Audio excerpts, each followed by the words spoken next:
Very good morning.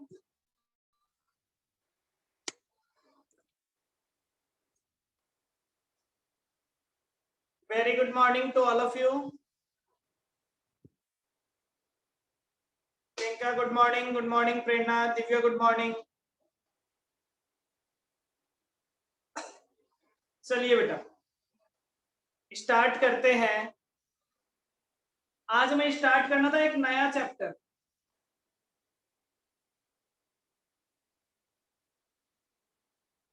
आज हमें यहाँ पे चालू करना था एक नया चैप्टर।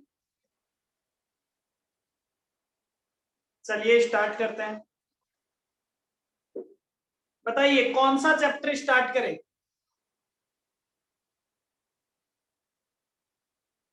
Good morning Neha.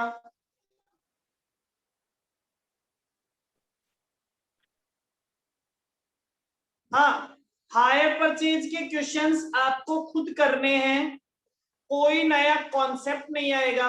आप क्वेश्चंस ट्राई करते जाइए, जिसको भी जहां भी प्रॉब्लम आए वो मुझसे पर्सनली पूछता जाए, ठीक है? क्योंकि वो केवल और केवल आपकी प्रैक्टिस के लिए मैंने बहुत सारे क्वेश्चन दे रखे हैं। वो केवल और केवल आपकी प्रैक्टिस के लिए है, कोई नया कॉन्सेप्ट नहीं आने वाला। ओके,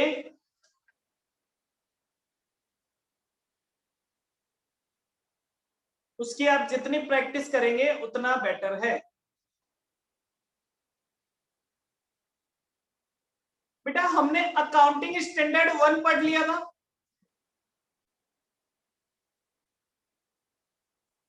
अकाउंटिंग स्टैंडर्ड 1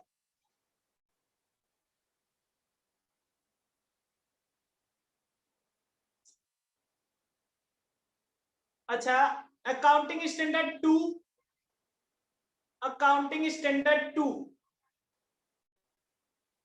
पढ़ लिया था। उसके बाद अकाउंटिंग स्टैंडर्ड 9 पढ़ा था क्या? अकाउंटिंग स्टैंडर्ड 9 थोड़ी ना पढ़ा था, रेवेन्यू रिकॉग्निशन। चलिए, तो आज हम पढ़ते हैं अकाउंटिंग स्टैंडर्ड 9। आज हम पढ़ते हैं अकाउंटिंग स्टैंडर्ड 9। एग्जाम के लिए बहुत ही मोस्ट इंपॉर्टेंट है। एक क्वेश्चन जनरली 3 मार्क्स से लेके 5 मार्क्स तक का हमेशा पूछा जाता है, ठीक है? 3 to 5 मार्क्स का एक क्वेश्चन इस अकाउंटिंग स्टैंडर्ड से हमेशा पूछा जाता है। डन?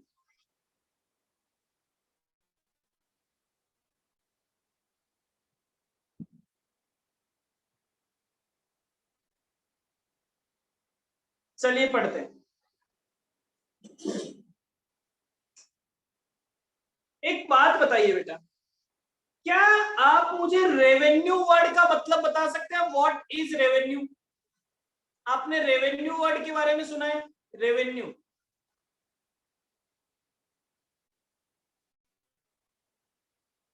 What is revenue?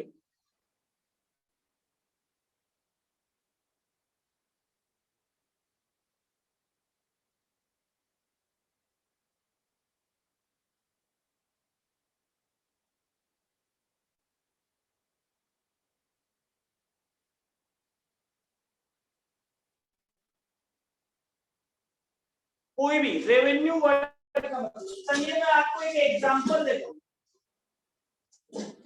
मैं आपको एक एग्जांपल देता हूं। Sir receipt of cash in business. Okay, Prerna कह रही है receipt of cash in business, ठीक है। चलिए मैं एक बहुत इजी सा छोटा सा एग्जांपल देता हूं आपको। एक प्रोडक्ट का सेल्स किया हमने 10 rupees. Revenue is the total amount of income generated by sale of goods और सर्विस, बिल्कुल ठीक है। माइनस मेरी कॉस्ट आ गई 8 रुपीज और मेरा प्रॉफिट या बोले तो इनकम हो गया 2 रुपीज।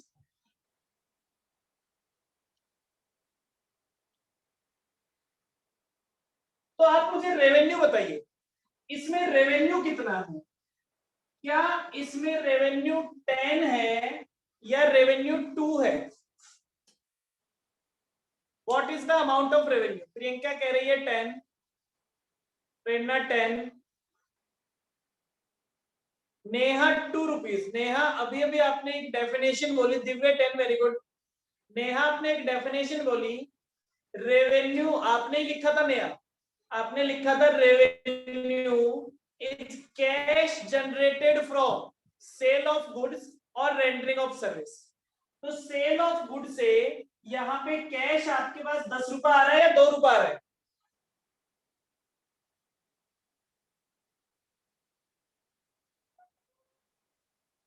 तो रेवेन्यू का मतलब क्या है बेटा? बेसिकली रेवेन्यू का मतलब होता है सेल्स। आपको याद है आप कैश फ्लो बनाते वक्त लिखते थे रेवेन्यू फ्रॉम ऑपरेशंस। आपने जब कैश फ्लो बनाया तब आप लिखते थे रेवेन्यू फ्रॉम ऑपरेशंस, तो दैट इज सेल। अब ध्यान से सुनिए, तो यहां पे रेवेन्यू का मतलब होगा 10 रुपए। अब आप सब एक काम कीजिए, सभी ने कंपाइलर निकाल रखा है क्या? कंपाइलर के सबसे लास्ट में दिया हुआ है अकाउंटिंग स्टैंडर्ड 9। कंपाइलर के सबसे लास्ट में है अकाउंटिंग स्टैंडर्ड 9, निकाल लीजिए। कंपाइलर के सबसे लास्ट में है अकाउंटिंग स्टैंडर्ड 9। मिल गया सभी को?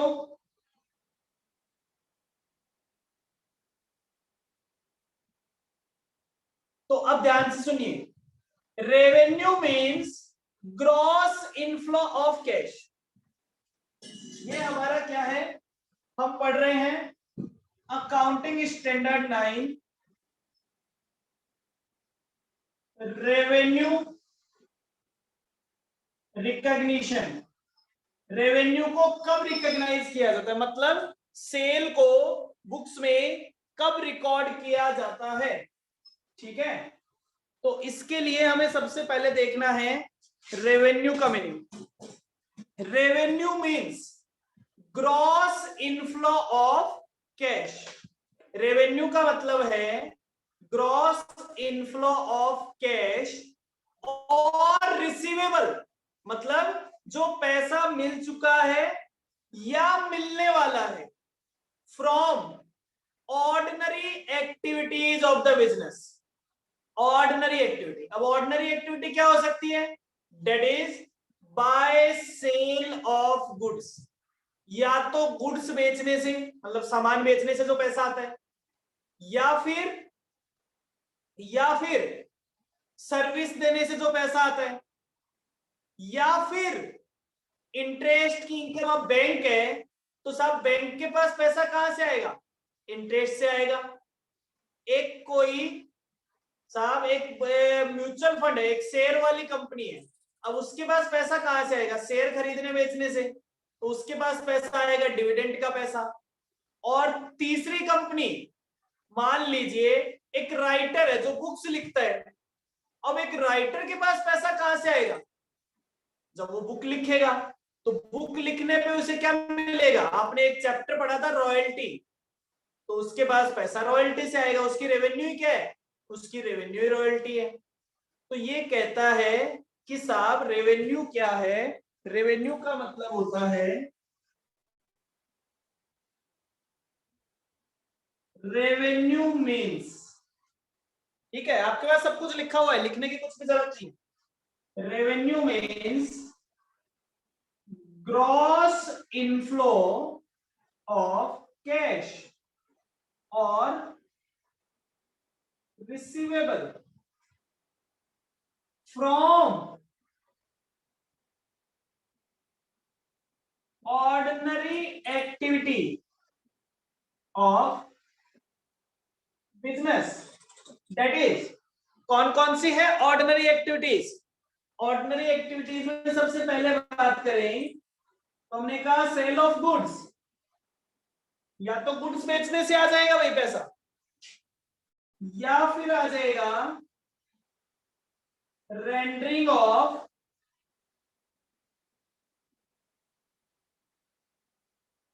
सर्विस से। और रेंडरिंग ऑफ सर्विस से भी नहीं आता है तो और कहां से आ सकता है? या तो इंटरेस्ट से आ सकता है, या फिर किसी के लिए रॉयल्टी हो सकता है, या फिर किसी के लिए डिविडेंड की रेवेन्यू हो सकती है। तो ये आपके लिए क्या होता है साहब? ये आपके लिए रेवेन्यू होता है। अब रेवेन्यू को रिकॉग्नाइज कब किया जाएगा? Recognition.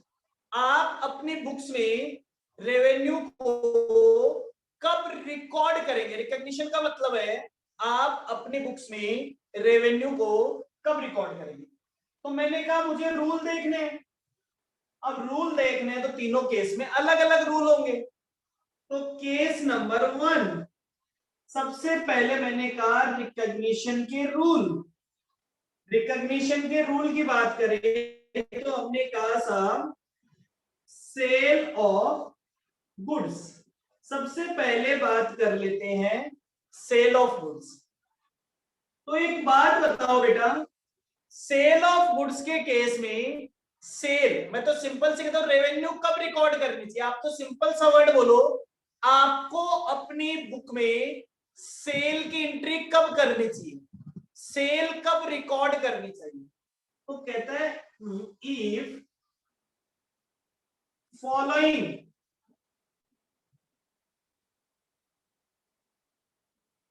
Three condition is satisfied. अगर तीनों कंडीशन क्या हो जाए? सेटिस्फाई हो जाए तो आप सेल रिकॉर्ड करेंगे। तीनों कंडीशन कौन सी बेटा? तीन कंडीशन कौन सी? सबसे पहले कंडीशन नंबर 1, कंडीशन नंबर 1, पहली कंडीशन कौन सी है? फर्स्ट कंडीशन है साहब आपकी ट्रांसफर ऑफ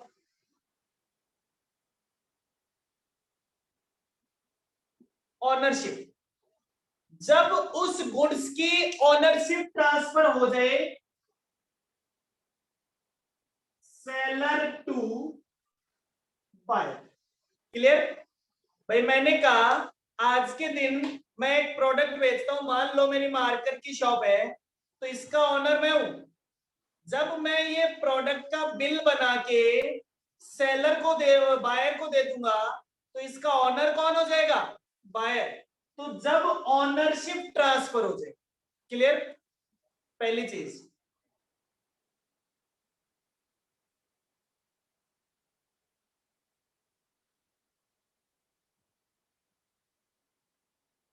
ओके। लेकिन बेटा कुछ ऐसी सिचुएशन होती है जब ऑनरशिप ट्रांसफर नहीं होती। कई बार ऐसी सिचुएशन हो जाती है जब ऑनरशिप ट्रांसफर नहीं होती। जैसे आपको पता है जब हम गाड़ी खरीदते हैं, जब हम गाड़ी खरीदते हैं तो क्या गाड़ी तुरंत ट्रांसफर हो जाती है या थोड़े टाइम तक उसी की रहती है? जैसे आपने एक गाड़ी खरीदी गहलोत मोटर से, मान लो आपने एक महिंद्रा की गाड़ी खरीदी, आपने गाड़ी खरीदी है 20 मार्च को, 20 मार्च, ठीक है? अब क्या गाड़ी की आरसी तुरंत बन जाती है या एक स्पेसिफिक टाइम लगता है उसको बनने में?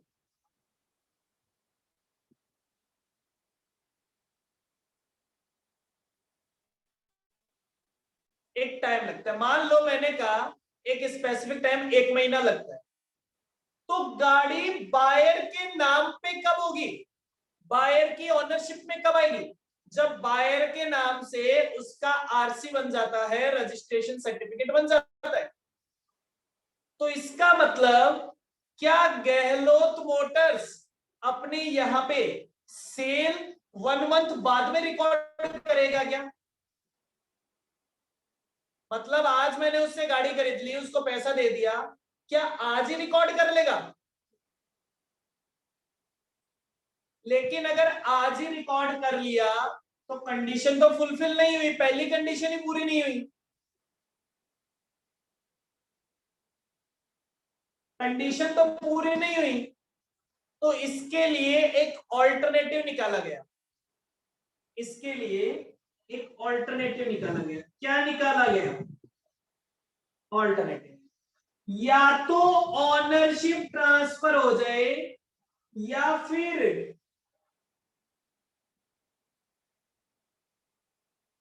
Risk and reward associated with goods transfer to buy. भाई मैंने जब गहलोत मोटर्स ने जब गाड़ी बेची, तो उन्होंने, जब हम गाड़ी खरीदते हैं बेटा, तो गाड़ी का सेलर हमसे कुछ फॉर्म साइन करवाता है। उस फॉर्म्स में लिखा हुआ होता है कि आज से इस गाड़ी से होने वाले हर फायदे या नुकसान के जिम्मेदार आप होगे। क्लियर? फायदे या नुकसान मतलब क्या है? Risk and reward. क्लियर? भाई कल से इस गाड़ी से अगर कोई बेनिफिट हो जाता है तो आपका होगा, इससे कोई नुकसान हो जाता है तो भी उसके जिम्मेदार आप हो। तो हमने कहा रिस्क एंड रिवार्ड ट्रांसफर कर दिया, एग्रीमेंट हो गया कि ये गाड़ी हमने आपको सेल कर दी है, अब से इस गाड़ी से होने वाली हर चीज के जिम्मेदार आप होंगे। ठीक है? तो आपको असेट के क्या मान लिया हमने? तब तक के लिए डीम्ड ऑनर मान लिया। तो पहली कंडीशन, या तो ऑनरशिप ट्रांसफर हो गई हो तो बहुत ही बढ़िया है, अगर ऑनरशिप नहीं हो तो रिस्क एंड रिवार्ड कम से कम ट्रांसफर हो गया। ओके, पहली कंडीशन।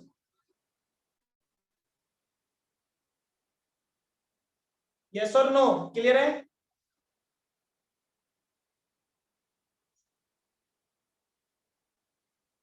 चलिए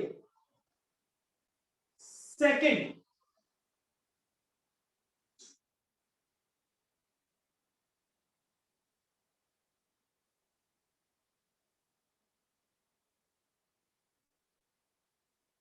seller has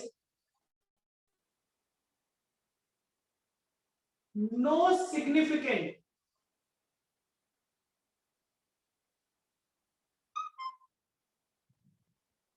control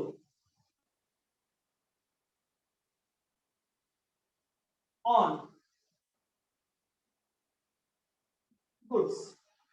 सेलर का असेट पे कोई कंट्रोल नहीं होना चाहिए। दैट इज, सेलर ने असेट को ट्रांसफर कर दिया, उसका कोई कंट्रोल नहीं है। ऐसा नहीं है, एक बात बताओ, सेलर ये कह दे कि मैं जब चाहूं आपसे अपनी असेट वापस ले सकता हूं, तो क्या एक्चुअल में सेल हुई है क्या? भाई मैं कहता हूं मैंने ये असेट आपको सेल कर दी, लेकिन मैं जब चाहूं आपसे वापस ले सकता हूं, तो इसका मतलब सेलर का कोई कंट्रोल नहीं होना चाहिए।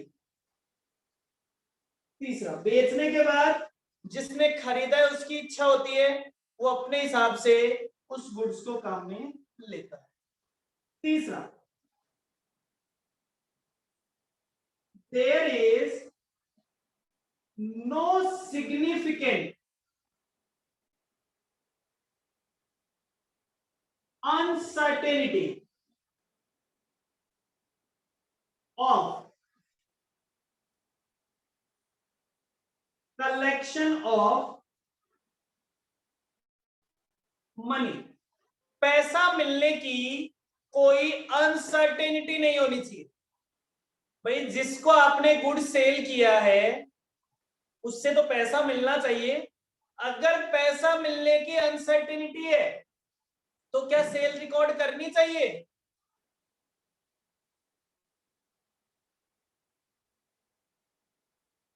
नहीं करनी चाहिए। चलो इस बात का एग्जाम्पल समझते हैं। सबसे पहले तो आप मुझे एक बात बताओ बेटा, जब आप कभी उधार में माल सेल करते हो, क्रेडिट पे माल सेल करते हो, तो पैसा मिलने की अनसर्टेनिटी होती है या नहीं होती? क्रेडिट सेल में पैसा होती है, प्रेरणा होती है। प्रेरणा कह रही है होती है, प्रियंका भी कह रही है होती है। अच्छा, मैं तो कहता हूं बेटा नहीं होती। अगर होती तो हम सेल रिकॉर्ड ही नहीं करते, इसने कहा है there is no significant uncertainty. अगर होती है तो आपको सेल रिकॉर्ड नहीं करनी चाहिए, हम तो क्रेडिट सेल को रिकॉर्ड करते हैं।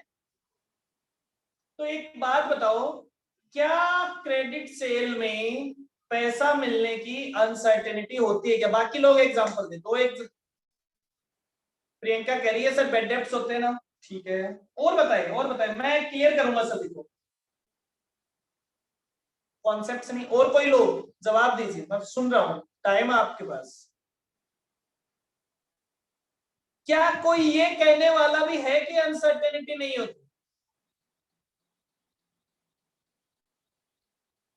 क्या कोई ये कहने वाला भी है क्या अनसर्टेनिटी नहीं होती है? सर सर नहीं होती, क्योंकि सर अगर होती तो हम बेचते नहीं ना। हाँ, बिल्कुल सही कह रहे राघव। सुनिए बेटा मेरी बात, एक बात बताइए प्रेरणा, प्रियंका, आप उधार में जब सामान खरीदना है, कभी हमें मान लो क्रेडिट में सामान खरीदना हो, तो आप खरीदने के लिए कहां पे जाते हो? जब भी आपको क्रेडिट में सामान खरीदना हो तो आप कौन सी शॉप पे जाते हो?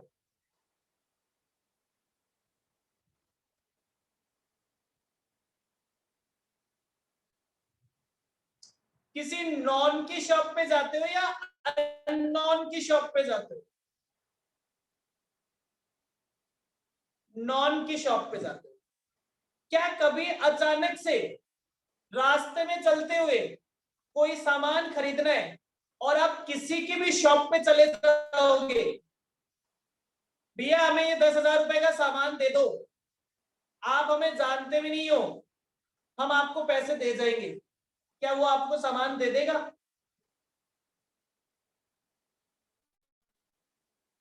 नहीं देगा।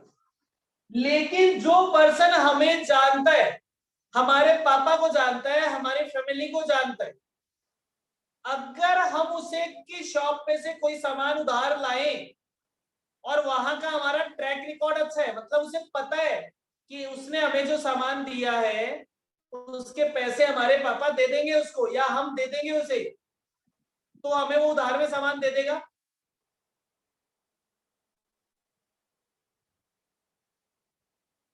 अगर उसके मन में कोई भी कंफ्यूजन है कि यार पता नहीं इसका पैसा आएगा या नहीं आएगा, तो क्या वो आपको सामान देगा?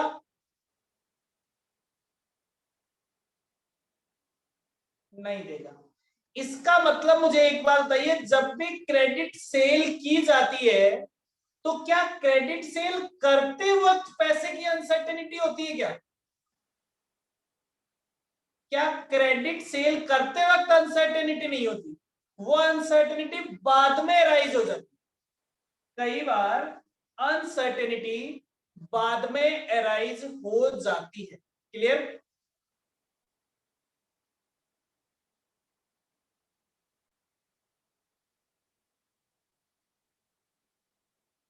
तो वो अनसर्टेनिटी क्या है? तो हमने कहा कि साहब there is no significant uncertainty of collection of money.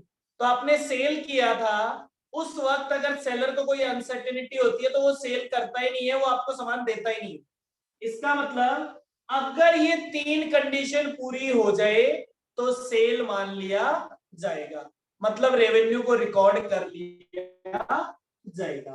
3 condition कौन कौन सी मोस्ट इंपॉर्टेंट है? सबसे पहले या तो ऑनरशिप ट्रांसफर हो जाए या फिर रिस्क एंड रिवार्ड ट्रांसफर हो जाए। सेलर का कोई भी सिग्निफिकेंट कंट्रोल नहीं होना चाहिए गुड्स पे, और there is no significant uncertainty of the collection of money. इसका एक एग्जांपल और देता हूं। एक बात बताओ बेटा, जब हम ड्राइंग्स करते हैं, जब हम हमारी शॉप में से कोई सामान पर्सनल यूज के लिए घर ले जाते हैं तो ओनरशिप ट्रांसफर हो जाती है। ओनरशिप ट्रांसफर हो जाती है। पहले वो सामान हमारे बिजनेस का था, अब हम उसे हमारे घर पे ले गए, मतलब ओनरशिप हमारी खुद की हो गई। ठीक है, तो मुझे एक बात बताइए, सेलर का कोई कंट्रोल भी नहीं है क्या? लेकिन पैसा मिलता है क्या? आप अपनी शॉप पे से अपने ही घर पे कोई सामान ले जाओ तो पैसा आता है क्या? आप उसे ड्राइंग्स कह देते हो। ड्राइंग्स को क्या करते हैं, हम उसकी कॉस्ट को सेल में भी तो लिख सकते थे, लेकिन आप उसे सेल में नहीं लिखते, आप उसे परचेज में से माइनस कर देते हो। ऐसा ही करते हो ना? Yes sir. उसी तरह से कई बार आप एडवर्टीजमेंट के लिए या चैरिटी के लिए कुछ गुड्स देते हो, तो ओनरशिप ट्रांसफर हो जाती है।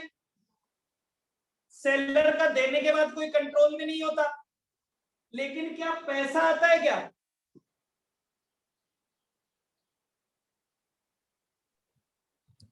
No sir. तो आप उसे भी सेल में नहीं लिखते हो, आप उसे भी क्या करते हो, परचेज में से माइनस करते हो। सेल में नहीं लिखने का रीजन क्या है? ये वाला रीजन, क्योंकि हमें 3 कंडीशन कही हुई है, 2 तो पूरी होगी, लेकिन तीसरी कंडीशन पूरी नहीं हो रही है। क्लियर?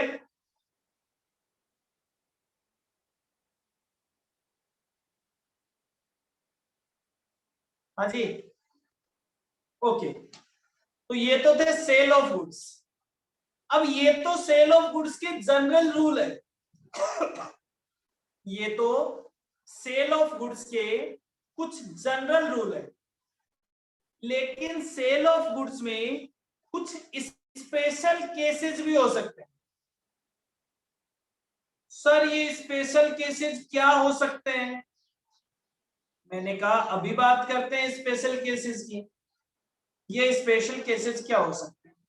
मान लो बेटा, आप मार्केट में, ध्यान से सुनना, मान लो ये राघव जो है, वो राघव मार्केट गया। किस लिए मार्केट गया पता है आपको? एक एसी खरीदने के लिए गया। राघव के पास अपना एक अच्छा सा रूम है, तो राघव सोचा कि मुझे अपने रूम के लिए एसी खरीदना है। जब राघव एसी खरीदने गया तो उसने जाके क्या कहा? उसे पता नहीं है, उसे टेक्निकल स्पेसिफिकेशंस नहीं पता। तो उसने शॉप वाले को जाके कहा, भैया मुझे अपने रूम के लिए एक एसी चाहिए। तो वो सबसे पहले क्या पूछेगा? शॉप वाला सबसे पहला क्वेश्चन क्या पूछेगा बताइए?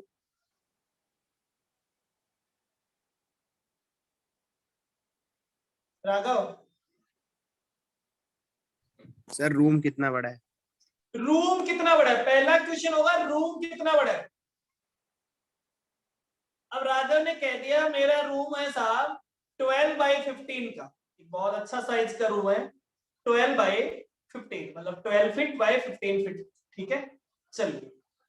तो फिर वो शॉप वाला कहता है, सर आपको 1.5 टन कैपेसिटी का एसी लेना पड़ेगा। तो राघव कहता है, सर मुझे नहीं पता ये आपकी टन की कैपेसिटी क्या होती है, आपको तो एक एसी देना है, मेरे रूम में फिट करवा दीजिए, उससे मेरा रूम ठंडा हो जाना चाहिए। ठीक है, कूलिंग सही होनी चाहिए मेरे रूम की। आप देख लीजिए वो 1 टन वाला है होना चाहिए, 1.5 वाला, 2 वाला, आपको देखना है। ठीक है साहब, चलिए एक एसी खरीद लिया गया। सामने वाले ने आपको 1.5 टन का एक स्प्लिट एसी दे दिया, 35,000 रुपीज का बिल बना के दे दिया, और राघव ने उसको पैसे भी दे दिए।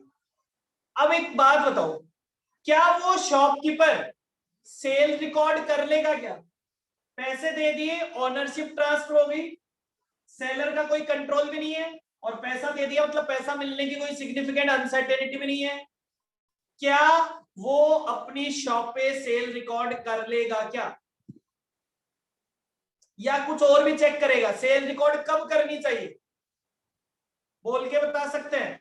कोई दिक्कत नहीं है, लिखने की जरूरत नहीं है, बहुत लंबा सारा बोल के बता सकते हैं।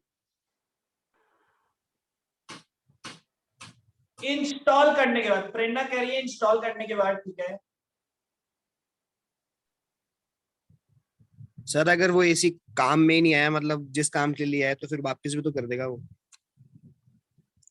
चलिए मान लो मैं कहता हूं कि घर पे आने के बाद ये पता चला कि यार हमारे घर पे तो स्प्लिट एसी लगने की जगह ही नहीं है, मतलब वहां पे स्प्लिट एसी फिट नहीं किया जा सकता।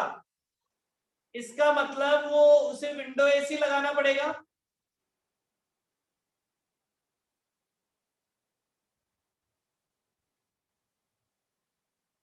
क्लियर? या फिर उस कैपेसिटी के एसी से उस साइज का रूम जो है वो ठंडा नहीं हो रहा है, कूलिंग नहीं हो रही है, तो इसका मतलब उससे ज्यादा कैपेसिटी का लगाना पड़ेगा। तो इसका मतलब पुराने वाली सेल कैंसिल करनी पड़ेगी और नई सेल रिकॉर्ड करनी पड़ेगी। तो हम कहते हैं अगर कभी प्रोडक्ट के साथ इंस्टॉलेशन की और इंस्पेक्शन की कंडीशन लगी हुई हो तो सेल कब माना जाना चाहिए? जब उस प्रोडक्ट को बायर के यहां पे इंस्टॉल करवा दिया जाए और बायर उसको एक्सेप्ट कर ले, हाँ साहब सब कुछ परफेक्ट है, तब सेल रिकॉर्ड करनी चाहिए। क्लियर? ये कंडीशन तो एज इट इज रहेगी, उसके साथ में एक एडिशनल कंडीशन और लग जाएगी। क्लियर है सभी को?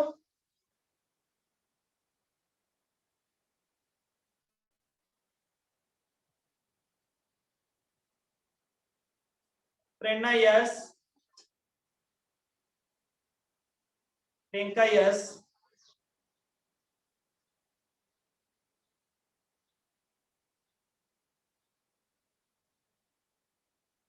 1 मिनट वेट कीजिए।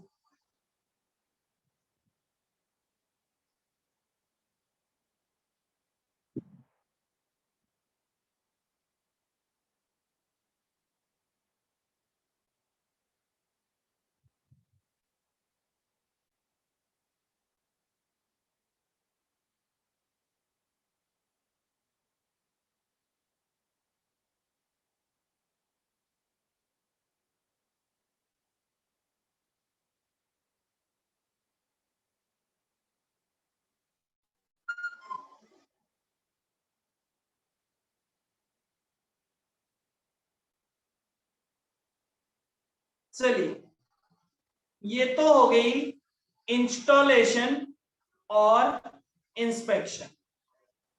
फिर ये कहता है साहब cell on approval.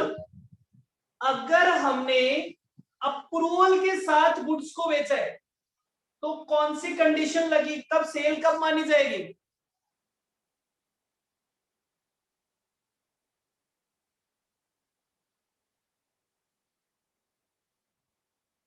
Cell on approval, सबसे ज्यादा सेल ऑन अप्रूवल कौन सी शॉप पे होता है? सेल ऑन अप्रूवल सबसे ज्यादा कौन सी शॉप पे होता है?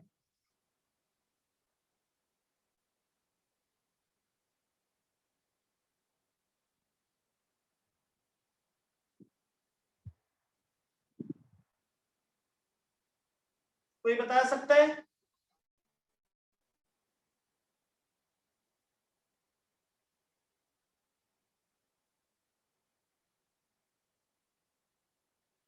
एनीवन? आपके नियरेस्ट, आपकी कॉलोनी में अगर कोई रेडीमेड गारमेंट्स या कोई साड़ी या कोई फैब्रिक्स की शॉप हो, क्लोथिंग, बिल्कुल ठीक बात है, तो वहां पे सबसे ज्यादा यही होता है, भैया ड्रेसेस चाहिए। अब भैया स्टार्ट हो जाता है आपको ड्रेसेस दिखाना और आप उसमें से बहुत सारे देखने के बाद कहते हो भैया इन सबको पैक कर दीजिए ना, घर पे ले जाके मम्मी को दिखा। ये लो साहब, क्या उनको दिखाने के लिए देनी पड़ेगी या नहीं देनी पड़ेगी?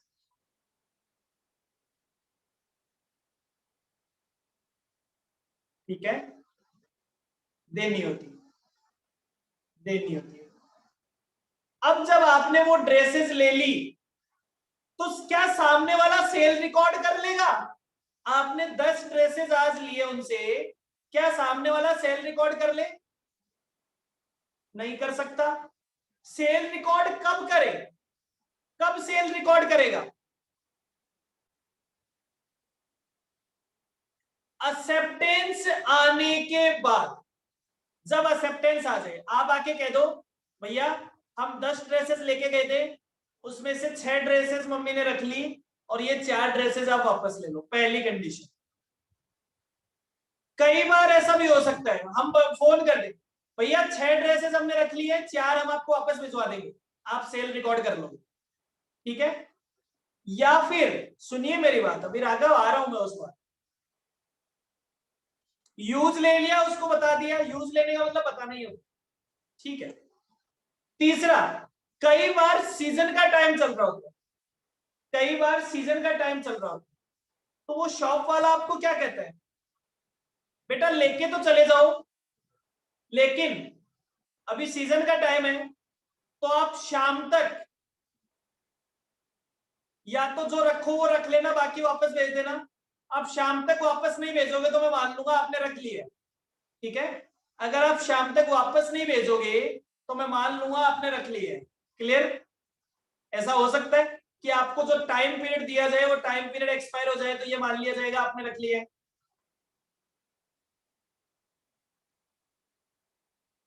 बस, तो हमने कहा सेल और अप्रूवल के केस में सेल कब माना जाएगा, या तो अप्रूवल आ जाए या एक रीजनेबल टाइम पीरियड एक्सपायर हो जाए। ओके,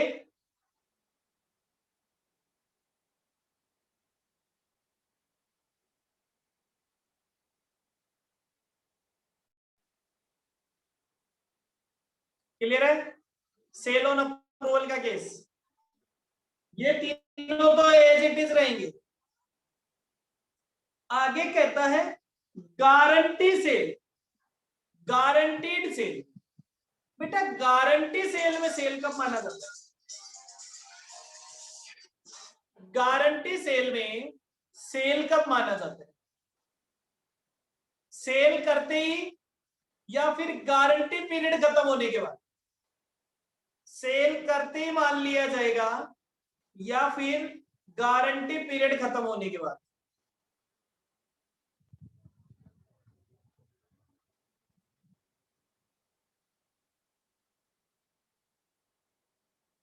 गारंटी पीरियड ओवर होती।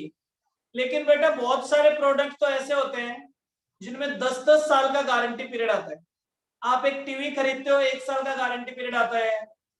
आप एक वॉशिंग मशीन खरीदते हो, 2 साल का गारंटी पीरियड आता है। आप एक एसी खरीदते हो, 3 साल का गारंटी पीरियड आता है। आप एक फ्रिज खरीदते हो, 10 साल का गारंटी पीरियड आता है। तो क्या 10 इयर्स के बाद सेल रिकॉर्ड की जाएगी?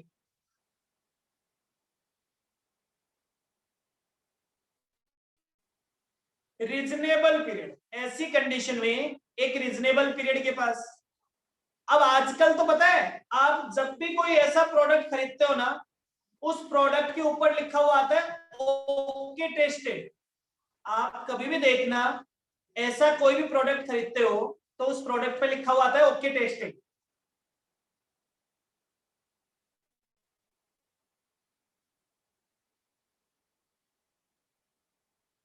देखा है ना आपने?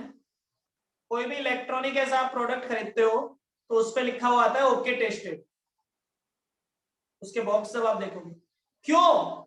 पहले ऐसा करते थे कि आप वही 5 दिन तक अगले के घर पे सही चल गया, इसका मतलब वो सही चलने वाला है। 4 दिन चल गया, 10 दिन, जो भी अलग अलग कंपनी का ट्रैक रिकॉर्ड था। आजकल वो उसे पहले ही टेस्ट कर लेते हैं कि ये सही चलने वाला है। हाँ, उसके बाद भी खराब निकलते हैं, लेकिन एक तरफ से उन्होंने रीजनेबली असरटेन कर लिया कि हाँ साहब ये सही है। इसी तरह से बेटा ये रूल बेसिकली इसके लिए नहीं आया था। आपको याद है, फ्लिपकार्ट अमेजन से सामान खरीदते हो, सब खरीदते होंगे फ्लिपकार्ट अमेजन से, सभी ने शॉपिंग की होगी। उसमें आप चाहो तो 5 दिन, 10 दिन, 15 दिन, ऐसे अलग अलग प्रोडक्ट पे अलग अलग आता है। आप चाहो तो प्रोडक्ट को रिटर्न कर सकते हो। बेसिकली आजकल रिटर्न कब आता है? आजकल रिप्लेस आता है। आजकल आपका प्रोडक्ट रिप्लेस होता है, वो रिटर्न के ऑप्शंस कम देते हैं। क्लियर?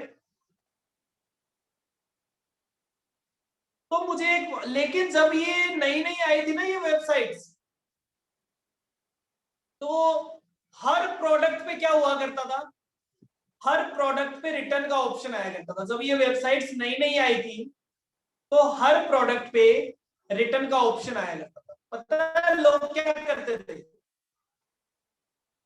आपको क्या है, आपको एक वेकेशन पे जाना है 5 दिन के लिए, तो पता है लोग क्या करते थे? वेकेशन पे जाने से पहले डीएसएलआर ऑर्डर करते थे, 5 दिन वेकेशन एंजॉय करते थे और वेकेशन से आने के बाद उसे रिटर्न कर देते।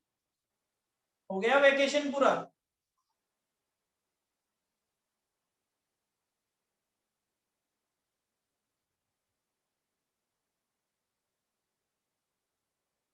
ठीक है, तो सेल कब रिकॉर्ड करनी चाहिए? जब वो पीरियड क्या था? वो उनका गारंटीड पीरियड था। वो उनका गारंटीड पीरियड था कि जब जिस पीरियड की हमने आपको गारंटी दे रखी है वो पीरियड क्या हो जाए, ओवर हो जाए, इसे कहा जाता था रीजनेबल पीरियड। ठीक है, तो उस केस में जब आपका रिटर्न का पीरियड खत्म हो जाए, अगर आपने किसी प्रोडक्ट पे रिटर्न का ऑप्शन दे रखा है तो आपका रिटर्न का टाइम पीरियड खत्म हो जाए तो आप सेल रिकॉर्ड करेंगे।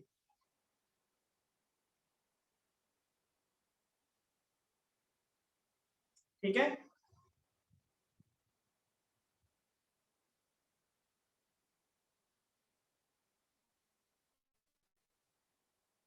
हाँ जी। गारंटीड सेल सभी को समझ में आ गया? गारंटीड सेल के बाद में आता है वारंटी सेल। अच्छा, वारंटी के केस में सेल कब रिकॉर्ड करनी चाहिए? वारंटी के केस में अगर किसी प्रोडक्ट पे केवल वारंटी है तो सेल कब रिकॉर्ड करनी चाहिए? क्या इन 3 के अलावा कोई और कंडीशन चेक करेगा?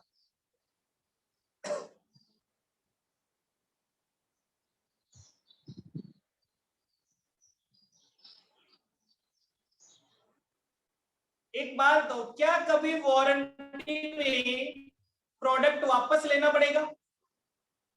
अगर प्रोडक्ट वारंटी में है तो क्या कभी प्रोडक्ट वापस आएगा?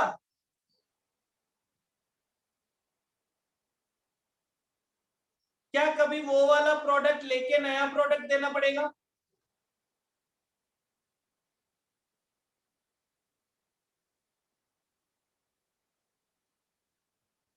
नहीं देना पड़ेगा ना। वारंटी में उसी प्रोडक्ट को सही करवा के दे दिया जाता है। वारंटी में उसी प्रोडक्ट को रिपेयर करवा के दे दिया जाता है। तो वारंटी में सेल रिकॉर्ड करने के लिए केवल 3 कंडीशन, जैसे तीनों कंडीशन पूरी होती है इमीडिएटली सेल रिकॉर्ड कर ली जाएगी। क्लियर? वारंटी के केस में हाँ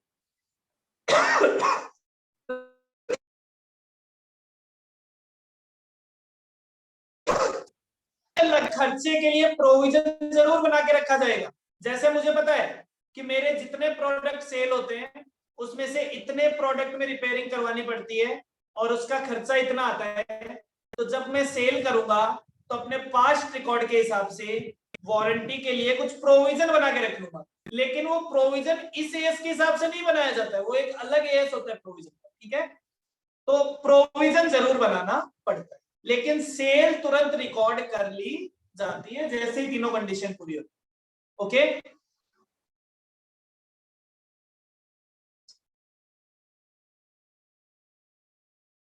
हाँ जी, जवाब देते जाओ यार।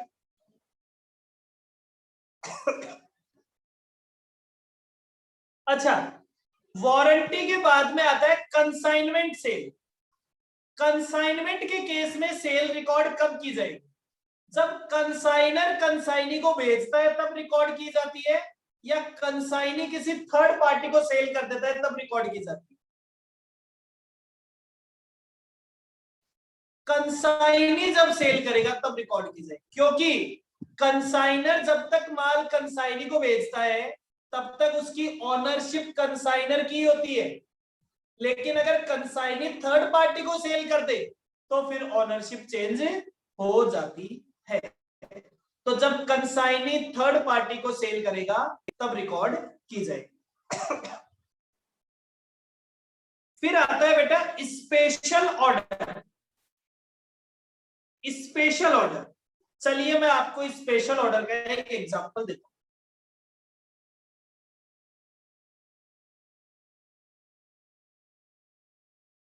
मान लीजिए ये जो शशांक है, शशांक के एक फ्रेंड का बर्थडे था। शशांक के एक फ्रेंड का बर्थडे, मान लीजिए बर्थडे कब है साहब? बर्थडे है नेक्स्ट वीक के वेडनेसडे को। बर्थडे है साहब नेक्स्ट वीक के वेडनेसडे को। तो शशांक गया साहब, शशांक एक केक वाली शॉप पे गया और इसने एक केक पसंद किया। अब वो केक इन्होंने क्या कहा, देखो मुझे आप जो नॉर्मल केक बनाते हो ना अपनी शॉप पे, वो वाला नहीं चाहिए, जो आपके पास हमेशा रेडी होता है वो वाला नहीं चाहिए। मैं आपको 7 डेज बिफोर ऑर्डर इसलिए करने आया हूं कि मुझे एक स्पेशल टाइप का केक बनवाना है, ठीक है?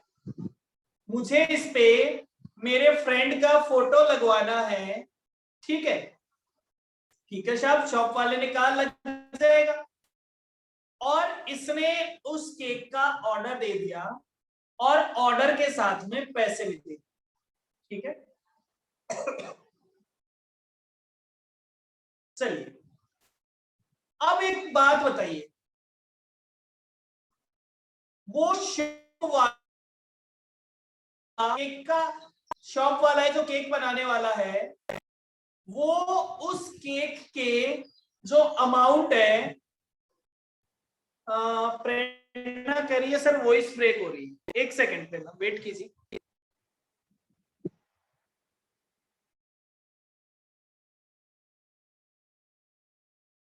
एक मिनट वेट कीजिए।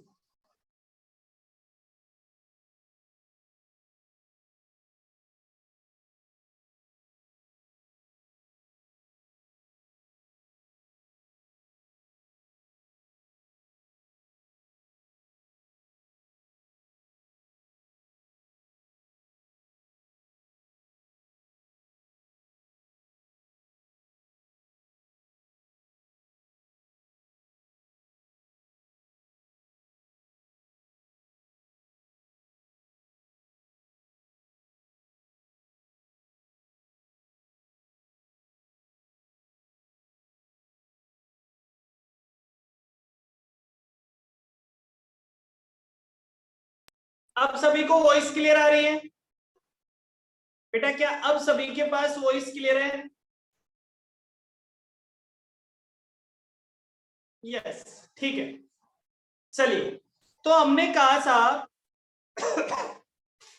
शशांक ने एक केक का ऑर्डर दिया है, जो केक उसे अगले वीक लेना है, उसने दिया। अब वो केक का जो सेलर है वो सेल कब रिकॉर्ड करेगा? क्या वो सेल आज रिकॉर्ड कर लेगा, या वो अगले वीक में रिकॉर्ड करेगा, या जब शशांक उससे केक लेके चला जाएगा तब रिकॉर्ड करेगा, या किसी और टाइम? उसे सेल कब रिकॉर्ड करनी चाहिए? प्रेरणा कह रही है sir after cake receiving. Okay, मतलब जब शशांक केक रिसीव कर ले। ओके,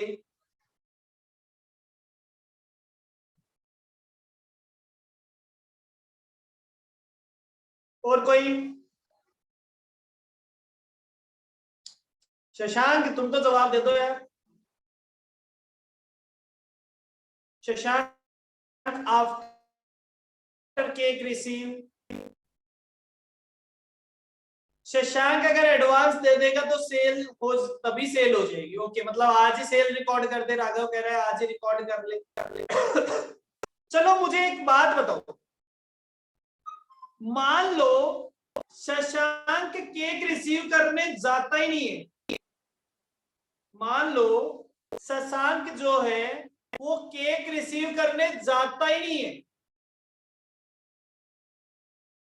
उस दिन बेचारा वो शॉप वाला उसे फोन कर रहा है, भाई साहब आपका केक रेडी है ले जाओ, और ये फोन नहीं उठा रहा, भाई जा ही नहीं रहा, गायब हो गया। उसके पहले दिन ही दोस्त से लड़ाई होगी, अब बर्थडे किसका मनाए, तो वही केक लाने गया ही नहीं। तो एक बात बताओ, क्या शॉप वाला अपनी सेल रिकॉर्ड नहीं करेगा?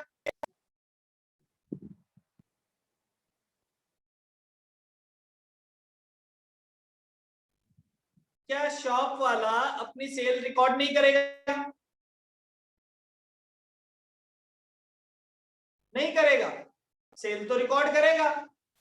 वो कहेगा भाई मेरे ये क्या काम आएगा। और मैं तो कहता हूं अगर तुमने उसको पैसे नहीं भी दिए होते तो भी वो सेल रिकॉर्ड करता, और वो बाद में तुम ऐसा रिकवर कर लेता कि तुम नहीं आए लेने तो क्या हुआ, मैंने तो बनाया था और वो मेरे किसी काम का भी नहीं है। तुम उसको ये भी नहीं कह सकते कि तुमने वो वाला किसी और को सेल कर दिया हो। क्यों नहीं कह सकते? क्योंकि वो किसी और के काम का ही नहीं, स्पेशल ऑर्डर था, आपकी स्पेशल रिक्वेस्ट पे बनाया गया था।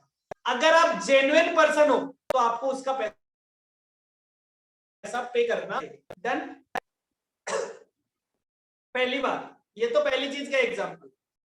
फिर दूसरा, मान लो रिसीव करने के लिए नहीं, जिस दिन का ऑर्डर दिया था शशांक ने कहा था शाम में आप ले लूंगा आफ्टरनून में 3 o'clock, ठीक है, शशांक ने कहा था मैं आपका केक ले लूंगा आफ्टरनून में 3 o'clock। वाला सुबह सुबह शशांक को कॉल करता है, सर आपका केक रेडी है।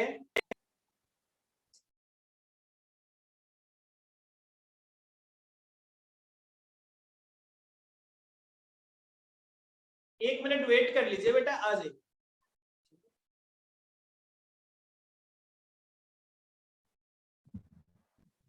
थोड़ा सा कंसंट्रेशन कीजिए, सुनिए मेरी बात। मान लीजिए वो शॉप वाला जो केक का सेलर है, वो केक की डिलीवरी वाले दिन सुबह सुबह शशांक को फोन करता है, सर आपका केक रेडी है, आप जब चाहे तब उसकी डिलीवरी ले सकते हैं। शशांक कहता है भैया मुझे तो केक नहीं चाहिए। तो क्या शशांक उस केक का पैसा देने के लिए लायबल होगा या नहीं होगा?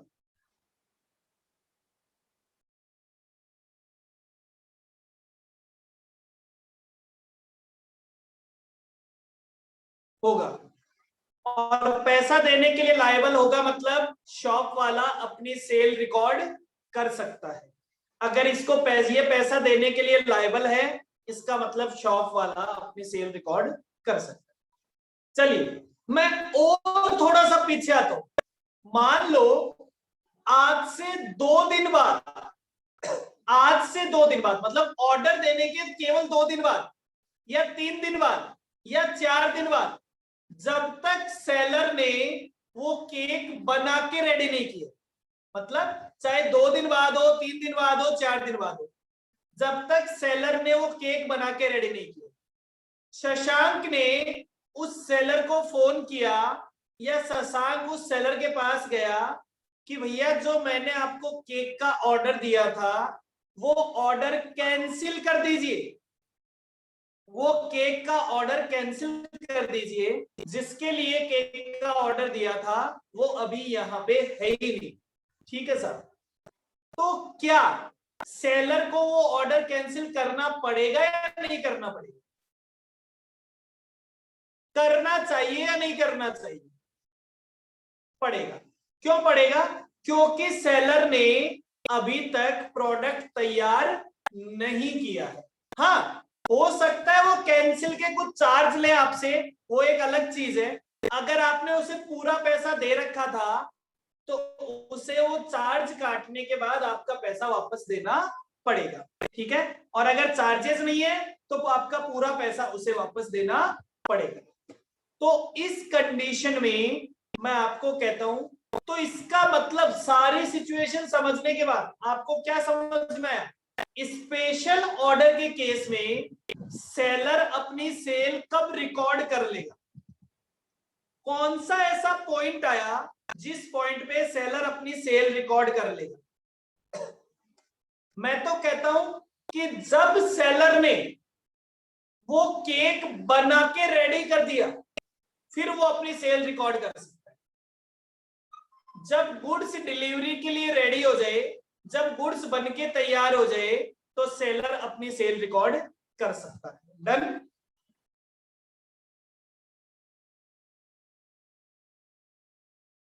जब गुड्स बन के रेडी हो जाए, तो सेलर अपनी सेल रिकॉर्ड कर सकता है।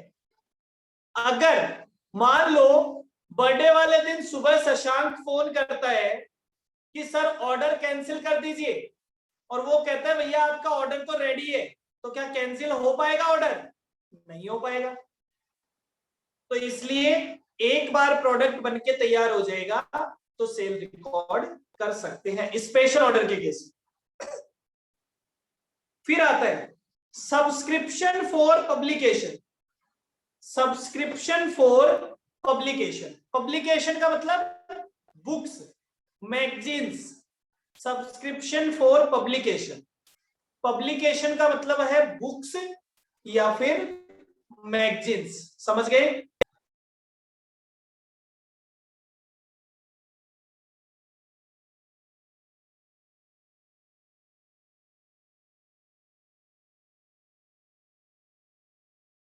मैं आपको सारे पॉइंट्स का एग्जांपल दे रहा हूं जिससे ये आपको याद रह जाए, ठीक है, वरना तो आप इन्हें भूल जाएंगे। मान लीजिए बेटा, आपने इंडिया टुडे की बुक देखी है क्या किसी ने?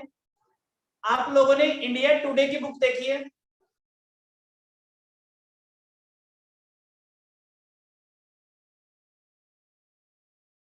जो मैगजीन आती है इंडिया टुडे,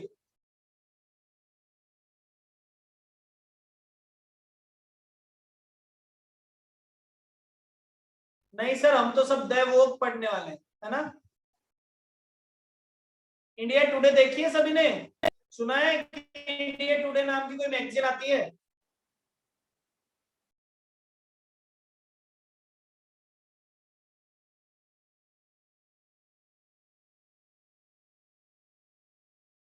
यस और नो? अरे रिप्लाई तो करो। हाँ सुनना है, ठीक है। इंडिया टुडे एक मैगजीन आती है, ठीक है?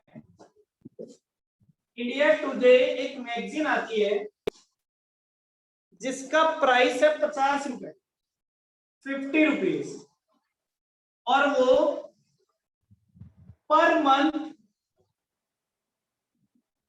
एडिशन आता है, हर महीने एडिशन आता है, ठीक है? अब मान लो अब मुझे क्या करना पड़ता है? हर मंथ की फर्स्ट डेट को मैं मार्केट जाऊं और एक बुक खरीद के लाऊं। तो मैंने एक सेलर से सब्सक्रिप्शन परचेज कर ली। मैंने उसे क्या दे दिए? मैंने उसे 600 रुपीज दे दिए फॉर द फुल ईयर। मैंने उसे पूरे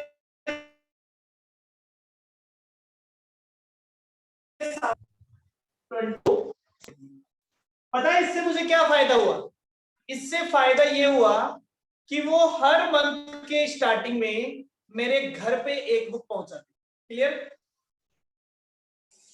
समझ गए मैं क्या कहना चाहता हूं? ये तो बात हो गई इंडिया टुडे की। इसी तरह से मैंने एक और बुक की बात की, टैक्स अपडेट। एक और मैगजीन आती है टैक्स अपडेट। अब इसमें एक प्रॉब्लम है बेटा, ये बुक किसी मंथ तो अपडेट बहुत कम होती है, तो केवल 10 रुपए वाली बुक आती है। किसी महीने बहुत ज्यादा अपडेट होती है तो बड़ी सारी बुक आ जाती है, 100 रुपए की बुक आ जाती है। किसी महीने 50 रुपीज की बुक आ जाती है। मतलब अलग अलग महीने अलग अलग अमाउंट वाली बुक आती है। लेकिन एक बात श्योर है, पूरे साल में 600 रुपीज की बुक आएगी इन फुल ईयर। ठीक है, तो मैंने इसको भी पैसा दे दिया, मैंने इसको भी 1 जनवरी 21 को 600 रुपीज दे, ठीक है साहब। अब ये जो पैसा है, ये पैसा तो पूरे साल का पैसा है, ये पैसा जो 600 दिया है ये तो पूरे 12 महीने का पैसा है। अब इसी बीच में 31 मार्च 2011 सॉरी 21 को ईयर एंड आ गया। अब एक बात बताओ, मैंने 2 तरह के सब्सक्रिप्शन लिए, एक तो वो जिसमें जो प्राइस है वो हमेशा सेम रहता है, और एक वो वाला पब्लिकेशन जिसका प्राइस चेंज होता रहता है। दोनों को मैंने 600 रुपीज दिए हैं। अब ये दोनों जने अपनी रेवेन्यू कैसे रिकॉर्ड करेंगे, कब रिकॉर्ड करेंगे, नहीं कैसे रिकॉर्ड करेंगे, अमाउंट कैसे निकालेंगे।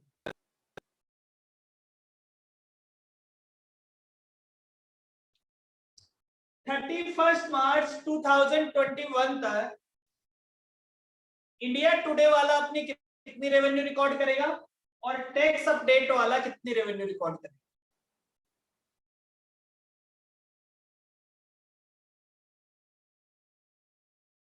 तो बोले इंडिया टुडे वाले को कुछ भी करने की जरूरत नहीं है, 600 नहीं करेगा बेटा, सेल ऑफ गुड्स है, क्या गुड्स डिलीवर कर दी गई है, क्या ओनरशिप ट्रांसफर हो गई, बची हुई महीनों की ओनरशिप ट्रांसफर हो गई क्या अभी तक,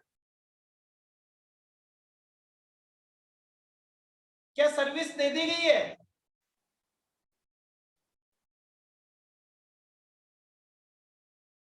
नहीं। तो देखो इंडिया टुडे वाले के लिए बड़ा इजी सा ऑप्शन, इंडिया टुडे वाला क्या कहता है, इंडिया टुडे वाला कहता है कि साहब 600 था पूरे साल का, अभी तक 3 मंथ्स हो चुके हैं, तो 150 रुपीज की रेवेन्यू रिकॉर्ड करना, 150 का। इसे ये सोचने की जरूरत नहीं है कि कितने कितने रुपए वाली बुक गई है, इसको पता है मेरी बुक 50 रुपए वाली होती है हर महीने की। तो ये अपनी जो रेवेन्यू रिकॉर्ड करेगा वो टाइम के हिसाब से करेगा या पैसे के हिसाब से करेगा,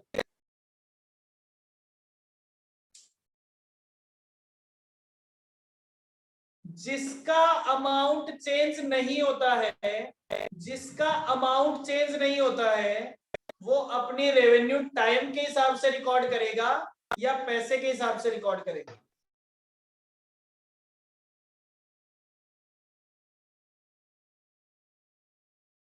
टाइम के अकॉर्डिंग, ठीक है चलिए।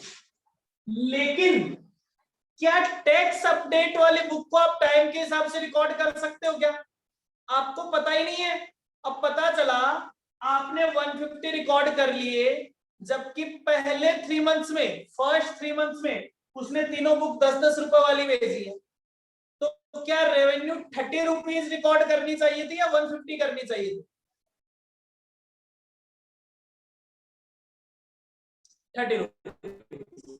तो देखो मेरा इतना सा कहना है केवल, अगर आपने जो बुक्स का सब्सक्रिप्शन लिया है, अगर बुक्स का अमाउंट चेंज नहीं होता है तो आप रेवेन्यू टाइम के हिसाब से रिकॉर्ड करेंगे, ठीक है, आप रेवेन्यू टाइम के हिसाब से रिकॉर्ड करेंगे। और अगर अमाउंट चेंज होता है तो जितने जितने रुपए की बुक्स आपने डिलीवर कर दी है उसके हिसाब से रिकॉर्ड करेंगे, ठीक है।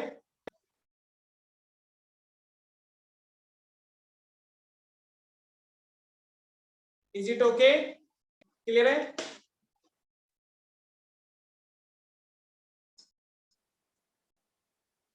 आगे चलते हैं, last instalment sale, instalment sale, instalment sale में रेवेन्यू कब रिकॉर्ड की जाती है, हायर परचेज, मैंने आपको हायर परचेज का चैप्टर पढ़ाते हुए कहा था, हायर परचेज है लास्ट वाली इंस्टॉलमेंट पे होने पे, और इंस्टॉलमेंट में कब रिकॉर्ड की जाती है, जैसे ही सेल हो जाए, जैसे ही सेल हो जाएगी। ईएमआई, आप जब ईएमआई में सामान खरीदते हो तो सेल तो तुरंत हो जाती है। क्या सामान वापस लेके जाता है या पैसे लेते हैं? लास्ट चैप्टर में डिस्कस किया था हमने, पैसे लेते हैं। तो इंस्टॉलमेंट के केस में इमीडिएटली सेल रिकॉर्ड कर ली जाती है। ओके, तो ये पूरा कॉन्सेप्ट था सेल ऑफ गुड्स का। सेल ऑफ गुड्स के केस में रेवेन्यू कब रिकॉर्ड की जाएगी? क्लियर? पूरा सेल ऑफ गुड्स सभी को क्लियर है? 3 बेसिक रूल होते हैं और उन 3 रूल के अलावा अलग अलग केस में भी कुछ अलग अलग चीजें हो सकती है। हमने सारी चीजें विद एग्जांपल पढ़ ली, ठीक है?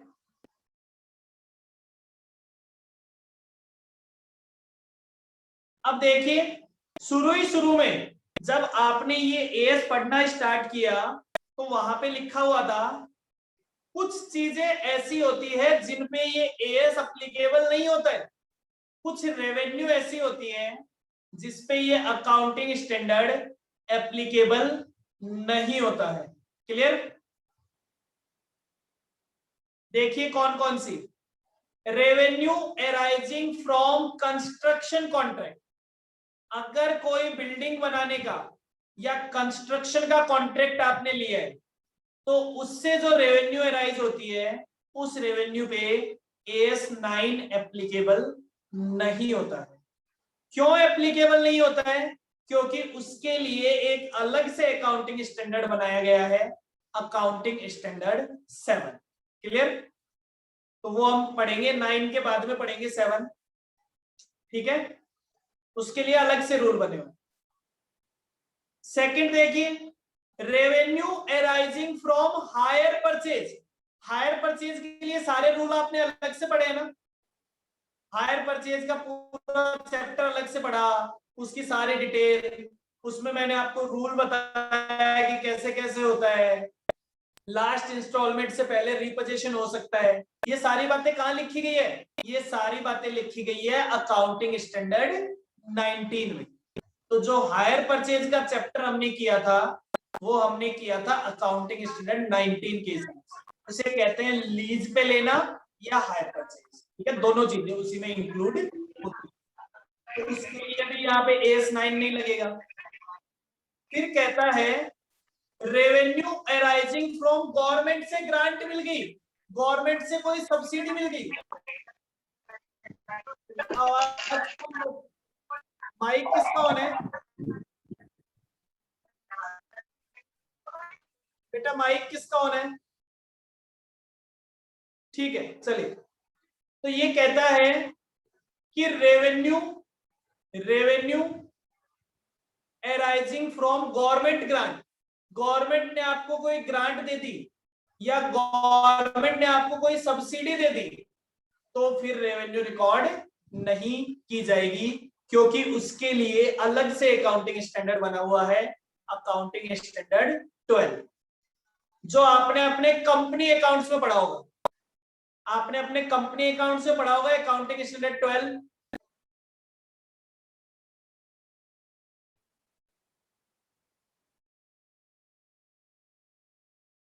ठीक है, चलिए। और इंश्योरेंस कंपनी की जो रेवेन्यू होती है, इंश्योरेंस कंपनी की रेवेन्यू को भी रिकॉर्ड नहीं किया था। इंश्योरेंस कंपनी का चैप्टर भी पढ़ाया आपने अपने एएस में। उसके लिए ट्रेडिंग पी&एल अलग ही तरह के बनते थे, उनके पी&एल अकाउंट, फाइनेंशियल स्टेटमेंट्स अलग ही तरह के बनते हैं। इंटरेस्ट इनकम, इंटरेस्ट के एक्सपेंस, इंटरेस्ट का क्लेम, ऐसा आपने निकाला है।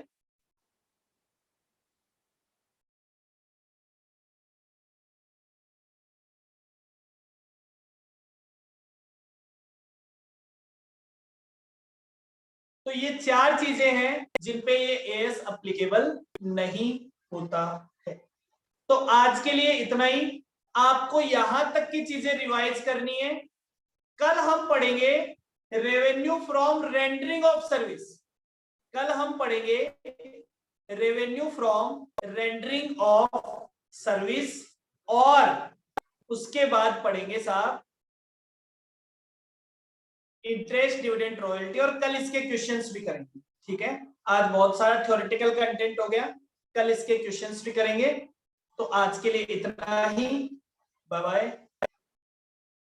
मैं नहीं करवाना, करने तो आपको ही है, कल ज्यादा हो जाते इसलिए एक साथ नहीं दिए थे। ठीक है, कल ज्यादा हो जाते इसलिए एक साथ नहीं दिए थे।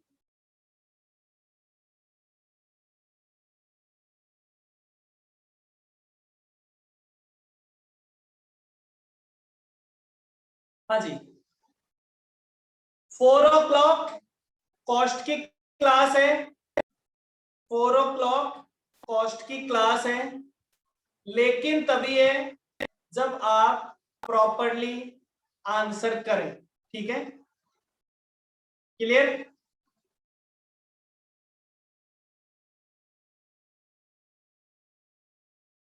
देखिए बेटा,